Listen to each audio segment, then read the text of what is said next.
Chapter 5. And Moses summoned all Israel and said to them, Hear, O Israel, the statutes and the rules that I speak in your hearing today, and you shall learn them and be careful to do them. The Lord our God made a covenant with us in Horeb. Not with our fathers did the Lord make this covenant, but with us, who are all of us here alive today.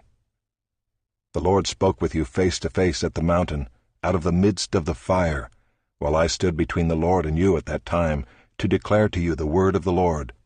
For you were afraid because of the fire, and you did not go up into the mountain. He said, I am the Lord your God, who brought you out of the land of Egypt, out of the house of slavery. You shall have no other gods before me. You shall not make for yourself a carved image, or any likeness of anything that is in heaven above, or that is on the earth beneath, or that is in the water under the earth. You shall not bow down to them or serve them, for I, the Lord your God, am a jealous God, visiting the iniquity of the fathers on the children to the third and fourth generation of those who hate me, but showing steadfast love to thousands of those who love me and keep my commandments. You shall not take the name of the Lord your God in vain, for the Lord will not hold him guiltless who takes his name in vain. Observe the Sabbath day to keep it holy, as the Lord your God commanded you. 6 days you shall labor and do all your work, but the seventh day is a Sabbath to the Lord your God. On it you shall not do any work, you or your son or your daughter, or your male servant, or your female servant, or your ox or your donkey, or any of your livestock, or the sojourner who is within your gates, that your male servant and your female servant may rest as well as you. You shall remember that you were a slave in the land of Egypt, and the Lord your God brought you out from there with a mighty hand and an outstretched arm. Therefore the Lord your God commanded you to keep the Sabbath day. Honor your father and your mother, as the Lord your God commanded you, that your days may be long, and that it may go well with you in the land that the Lord your God is giving you. You shall not murder, and you shall not commit adultery, and you shall not steal, and you shall not bear false witness against your neighbor, and you shall not covet your neighbor's wife, and you shall not desire your neighbor's house, his field, or his male servant, or his female servant, his ox, or his donkey, or anything that is your neighbor's. These words the Lord spoke to all your assembly at the mountain out of the midst of the fire, the cloud, and the thick darkness, with a loud voice, and he added no more. And he wrote them on 2 tablets of stone, and gave them to me. And as soon as you heard the voice out of the midst of the darkness, while the mountain was burning with fire, you came near to me, all the heads of your tribes and your elders. And you said, Behold, the Lord our God has shown us his glory and greatness, and we have heard his voice out of the midst of the fire. This day we have seen God speak with man, and man still live. Now therefore, why should we die? For this great fire will consume us. If we hear the voice of the Lord our God any more, we shall die. For who is there of all flesh that has heard the voice of the living God speaking out of the midst of fire as we have, and has still lived? Go near and hear all that the Lord our God will say, and speak to us all that the Lord our God will speak to you, and we will hear and do it. And the Lord heard your words when you spoke to me, and the Lord said to me, I have heard the words of this people which they have spoken to you. They are right in all that they have spoken. Oh, that they had such a heart as this always, to fear me and to keep all my commandments, that it might go well with them and with their descendants forever. Go and say to them, Return to your tents. But you stand here by me, and I will tell you the whole commandment, and the statutes and the rules that you shall teach them, that they may do them in the land that I am giving them to possess. You shall be careful, therefore, to do as the Lord your God has commanded you. You shall not turn aside to the right hand or to the left.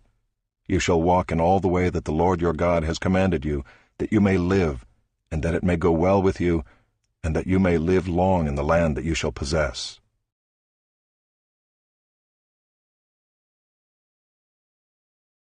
Chapter 6.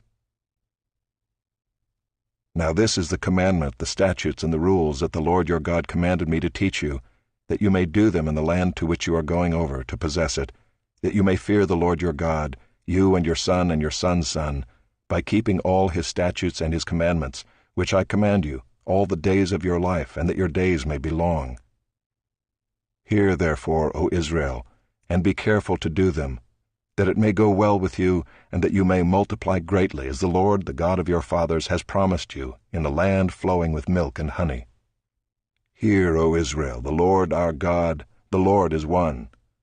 You shall love the Lord your God with all your heart, and with all your soul, and with all your might. And these words that I command you today shall be on your heart.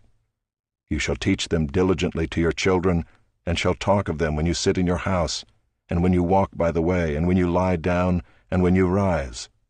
You shall bind them as a sign on your hand, and they shall be as frontlets between your eyes.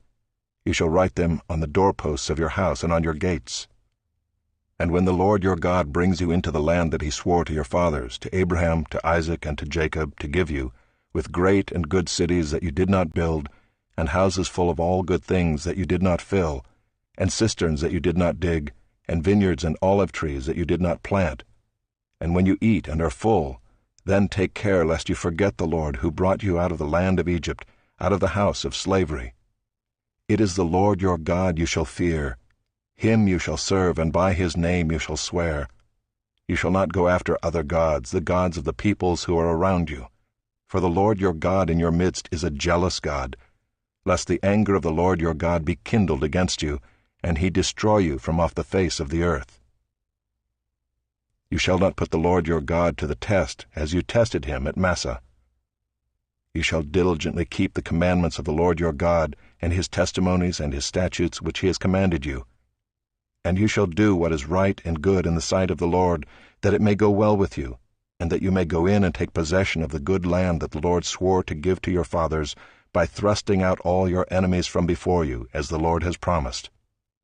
When your son asks you in time to come, what is the meaning of the testimonies and the statutes and the rules that the Lord our God has commanded you?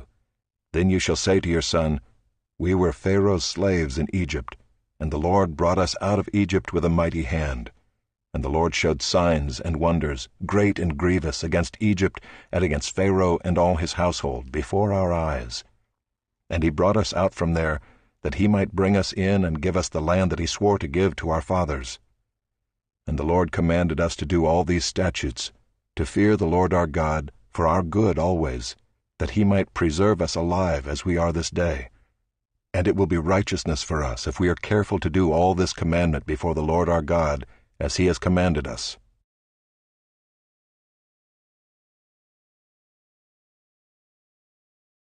Chapter 7.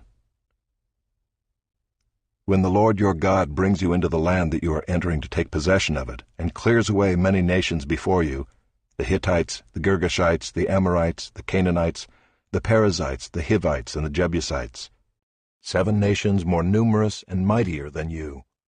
And when the Lord your God gives them over to you, and you defeat them, then you must devote them to complete destruction. You shall make no covenant with them, and show no mercy to them. You shall not intermarry with them, giving your daughters to their sons, or taking their daughters for your sons, for they would turn away your sons from following me, to serve other gods. Then the anger of the Lord would be kindled against you, and he would destroy you quickly. But thus shall you deal with them. You shall break down their altars, and dash in pieces their pillars, and chop down their Asherim, and burn their carved images with fire. For you are a people holy to the Lord your God. The Lord your God has chosen you to be a people for his treasured possession out of all the peoples who are on the face of the earth. It was not because you were more in number than any other people that the Lord set his love on you and chose you, for you were the fewest of all peoples, but it is because the Lord loves you and is keeping the oath that he swore to your fathers, that the Lord has brought you out with a mighty hand, and redeemed you from the house of slavery, from the hand of Pharaoh king of Egypt. Know, therefore, that the Lord your God is God, the faithful God who keeps covenant and steadfast love with those who love him and keep his commandments, to 1,000 generations, and repays to their face those who hate him by destroying them. He will not be slack with one who hates him, he will repay him to his face. You shall therefore be careful to do the commandment and the statutes and the rules that I command you today. And because you listen to these rules and keep and do them, the Lord your God will keep with you the covenant and the steadfast love that he swore to your fathers. He will love you, bless you, and multiply you. He will also bless the fruit of your womb, and the fruit of your ground, your grain, and your wine, and your oil, the increase of your herds, and the young of your flock, in the land that he swore to your fathers to give you. You shall be blessed above all peoples. There shall not be male or female barren among you or among your livestock. And the Lord will take away from you all sickness, and none of the evil diseases of Egypt which you knew will he inflict on you, but he will lay them on all who hate you. And you shall consume all the peoples that the Lord your God will give over to you. Your eye shall not pity them, neither shall you serve their gods, for that would be a snare to you. If you say in your heart, These nations are greater than I, how can I dispossess them? You shall not be afraid of them, but you shall remember what the Lord your God did to Pharaoh and to all Egypt, the great trials that your eyes saw, the signs, the wonders, the mighty hand, and the outstretched arm, by which the Lord your God brought you out. So will the Lord your God do to all the peoples of whom you were afraid. Moreover, the Lord your God will send hornets among them, until those who are left and hide themselves from you are destroyed. You shall not be in dread of them, for the Lord your God is in your midst, a great and awesome God. The Lord your God will clear away these nations before you little by little. You may not make an end of them at once, lest the wild beasts grow too numerous for you. But the Lord your God will give them over to you, and throw them into great confusion until they are destroyed. And he will give their kings into your hand, and you shall make their name perish from under heaven. No one shall be able to stand against you until you have destroyed them. The carved images of their gods you shall burn with fire. You shall not covet the silver or the gold that is on them, or take it for yourselves, lest you be ensnared by it, for it is an abomination to the Lord your God. And you shall not bring an abominable thing into your house and become devoted to destruction like it. You shall utterly detest and abhor it, for it is devoted to destruction.